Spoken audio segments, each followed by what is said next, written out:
भाजपा के कुछ लोगों ने नारी तू नारायणी को नारी तू नौकरानी बना दिया है। इस स्लोगन को ही चेंज कर दिया है। ऐसा मैं इसलिए कह रही हूं क्योंकि कुछ लोग जो ऊपर बैठे हुए हैं वो यही चाहते हैं कि जो औरत उनके इशारों पर नाचे, जो उनकी बात माने, जो गॉसिप्स का हिस्सा बने, उसको तो वो प्रदेश में, दिल्ली प्रदेश में महिला मोर्चा अध्यक्ष भी बना सकते हैं।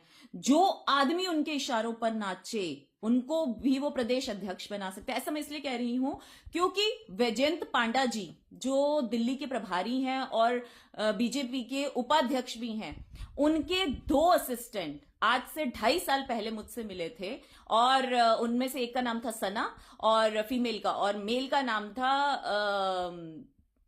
विनोद राणा। उन्होंने आके मुझसे बहुत सारी गॉसिप्स मुझसे आके पूछते हैं कि नेहा जी बताइए उस वक्त वहां के संगठन मंत्री जी का उस महिला के साथ चक्कर है या नहीं है। अरे भाई, मैं यहाँ काम करने आती हूँ या दुनिया के चक्कर देखने आती हूँ कि किसका किसके साथ चक्कर चल रहा है या नहीं चल रहा, और मुझे इससे क्या लेना देना।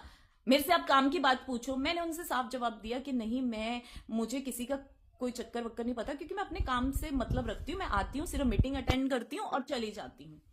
उसके बाद उन्होंने फिर मुझे फोन किया, कहते देखिए सारी गॉसिप्स जो है हमें वीरेंद्र सचदेवा जी तो दे रहे हैं पर आप नहीं दे रहे। तो मैंने कहा मेरे पास है ही नहीं गॉसिप्स, तो मैं आपको दूं क्या। और ये कह के मैंने फोन काट दिया। उसके एग्जैक्ट 2 महीने बाद मुझे प्रवक्ता पद से भी मुक्त कर दिया गया। और सबसे बड़ी बात कि जिन्होंने गॉसिप्स का हिस्सा बने वीरेंद्र सचदेवा जी, उस वक्त वो वहां के उपाध्यक्ष थे, उनको अध्यक्ष भी बना दिया गया। और ये बात उस विनोद राणा ने खुद स्वीकारी, मुझे बोली फोन पे कि आपने तो हमें कोई इंफॉर्मेशन नहीं दी थी, लेकिन देखिए हमें ऊपर से इतनी इंफॉर्मेशन मिली, तभी आज वो बंदा कहाँ उपाध्यक्ष था, कहाँ अध्यक्ष बन गया, कहाँ कोई नॉर्मल आपके साथ प्रवक्ता पद पे थी वो महिला मोर्चा अध्यक्ष बन गई।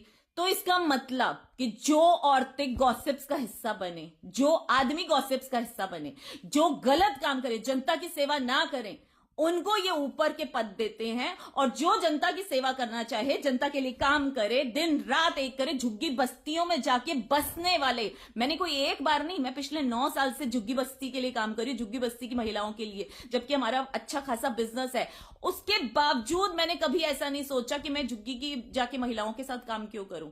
लेकिन इनको काम नहीं चाहिए था, इनको गॉसिप्स वाली महिलाएं चाहिए थी। इन्होंने देखा ये क्या बात है, वैजयंत पांडा जी के पीएस ने कहा ये क्या है, ये तो बेकार मतलब औरत है, ये तो सिर्फ काम काम काम, और जहां पैसा लगाना हो बस पैसा लगाते, राजनीति तो इसको आती ही नहीं। और आज भी ये लोग यही बोलते हैं कि इसको राजनीति तो आती ही नहीं। भैया अगर ऐसी इतनी ओझी और घटिया राजनीति होती है तो मैं सच में, मुझे राजनीति नहीं आती। मैं सोशल वर्कर ही अच्छी हूं, लेकिन मैं इतना कहना चाहूंगी, एक औरत का अपमान आपने किया है ना, तो दिल से ये बद्दुआ है। मैं इस वक्त सेल्फी मतलब मेरी ये हालत कि मैं इतनी टॉर्चर मेंटली हो चुकी हूं कि हार के मुझे ये सब बोलना पड़ रहा है। ऊपर वालों ने नहीं सुनी, अब वो ऊपर वाला सुनेगा। और कौरवों का भी अंत हुआ था। कौरवों को लगता था हम बहुत बड़ी सेना है, हमारा तो अंत हो ही नहीं सकता, एक द्रौपदी क्या कर लेगी। तो मैं आज यही कहूंगी, इतिहास गवाह है कि जब किसी मासूम औरत के साथ अन्याय होता है ना, तो वो ऊपर वाला सुनता है। बस।